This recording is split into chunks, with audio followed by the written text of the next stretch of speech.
Hello students, in this lecture I am going to explain the ultrastructure of chloroplast.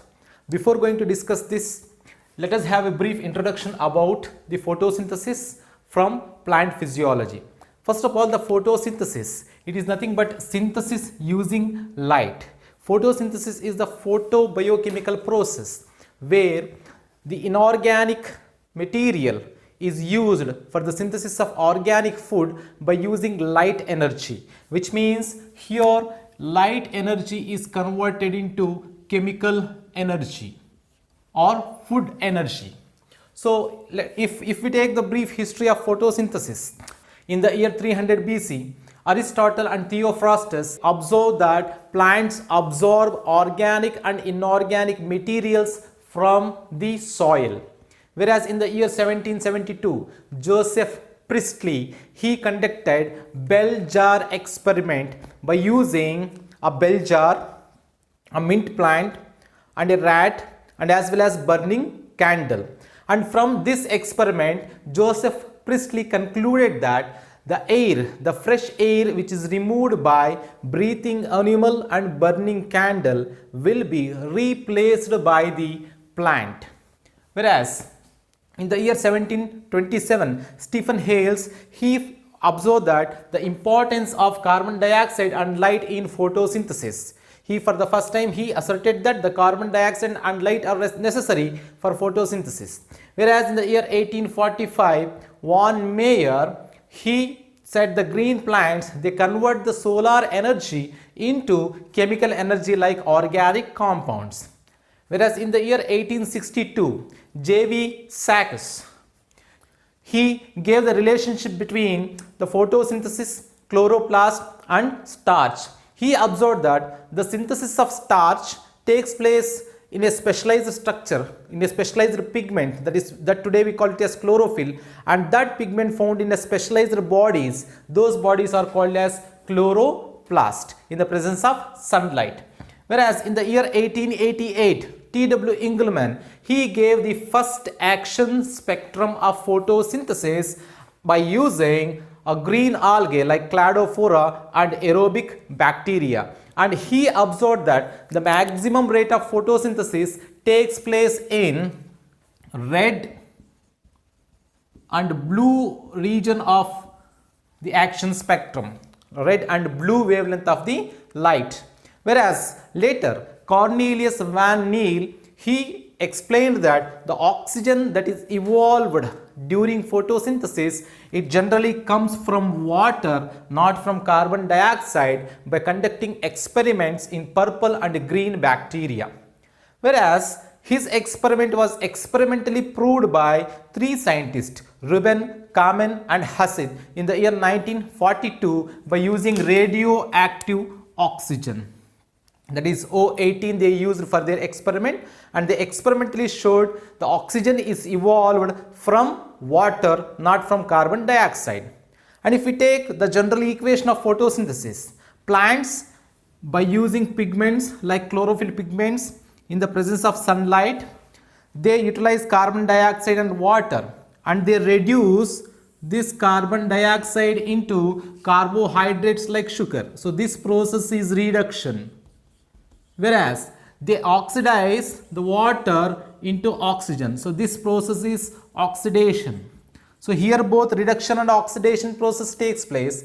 And one point you have to remember, the oxygen evolved during photosynthesis comes from water. This is about the brief introduction of photosynthesis. Now let us discuss the ultrastructure of chloroplast. So next, the ultrastructure of chloroplast. As I said earlier in this class, in photosynthesis, green plants, they trap the solar energy, which means light energy, and convert that light energy into chemical energy. But here, it must require certain specialized structure to trap the light energy. So those specialized structures are called as chloroplast. Chloroplast is the only structure that has the capacity to trap the light energy and convert that light energy into chemical energy, and thereby it converted into food. So here, if we take the ultrastructure of chloroplast, before going to that, the chloroplast are the green subcellular organelles that are generally found in the mesophyll tissue of the plant. They are generally found in the mesophyll tissue of the plant.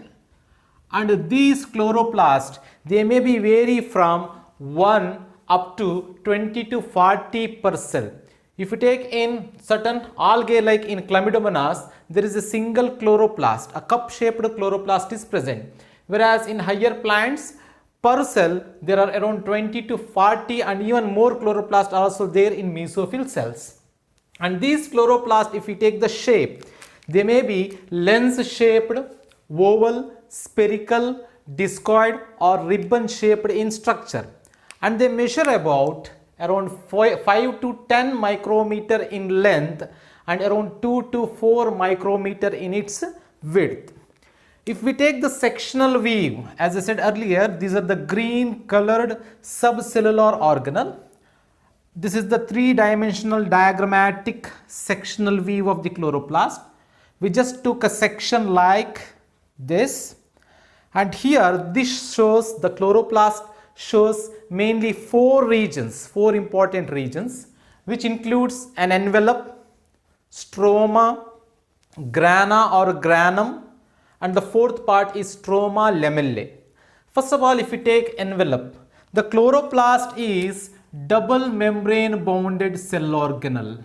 It has two membrane, an outer membrane which is represented in green color.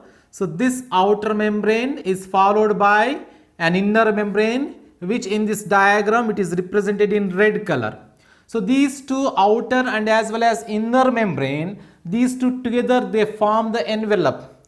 Here both the membrane, they are having lipid bilayer nature. So just like the plasma membrane of the cell. And this envelope is followed by the second portion that is called as stroma. Stroma is the region which is present beneath the envelope and surrounded by certain membranous structures called as thylakoid. Around this thylakoid and below this membrane, you could see a semi-fluid structure. That semi-fluid structure is the stroma.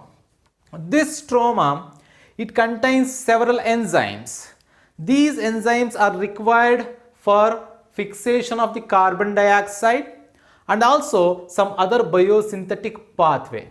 Mainly for carbon dioxide fixation, it has several water soluble enzymes.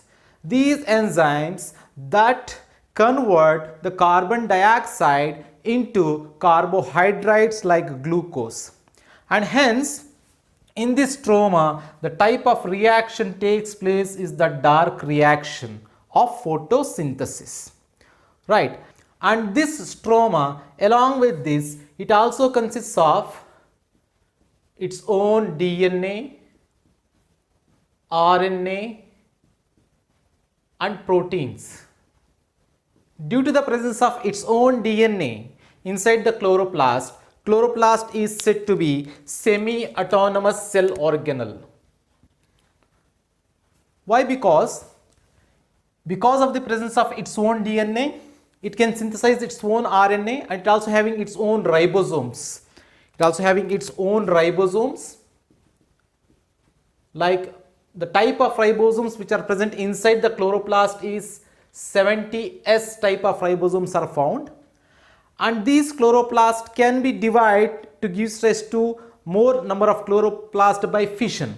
So because of these characteristic feature, the chloroplast is said to be semi-autonomous cell organelle, and most of the enzymes and proteins that are produced inside the chloroplast are formed from its own DNA and RNA by transcription and as well as by translation.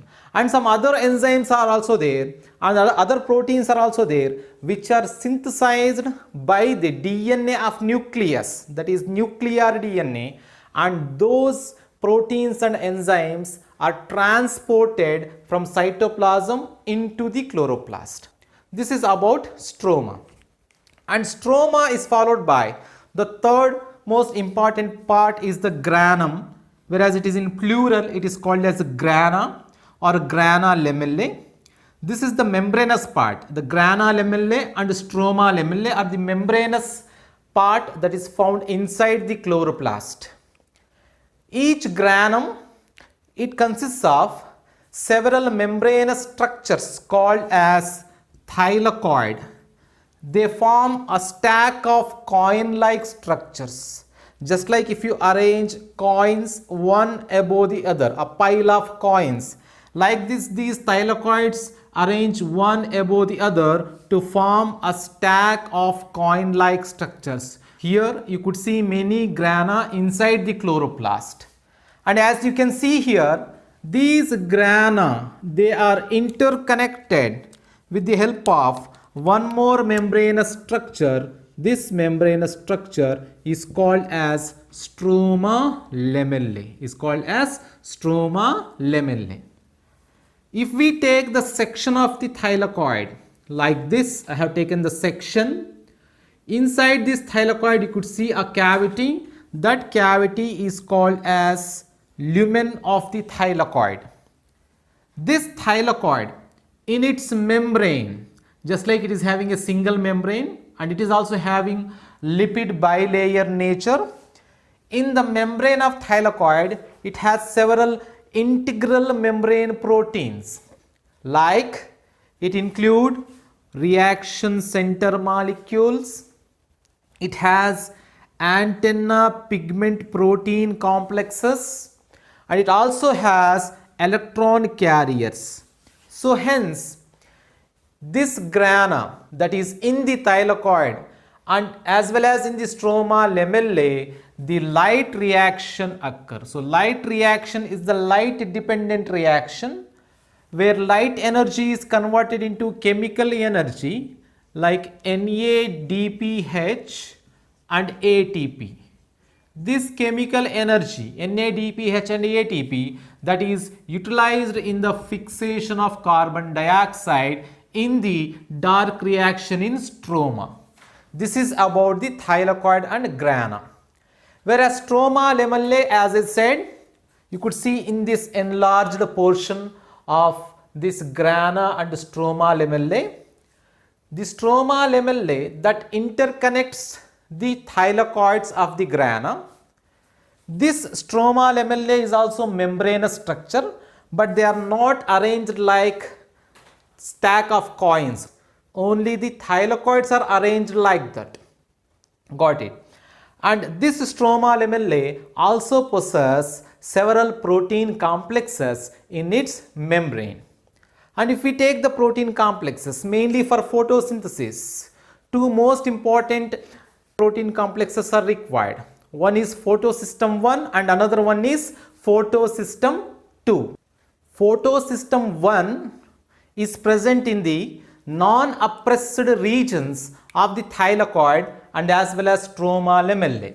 What is meant by non-oppressed regions? For example, if you see this diagram itself, the regions which are not oppressed means this surface and this surface. These two surfaces are not overlapped by any other thylakoid. These are what's said to be non-oppressed regions.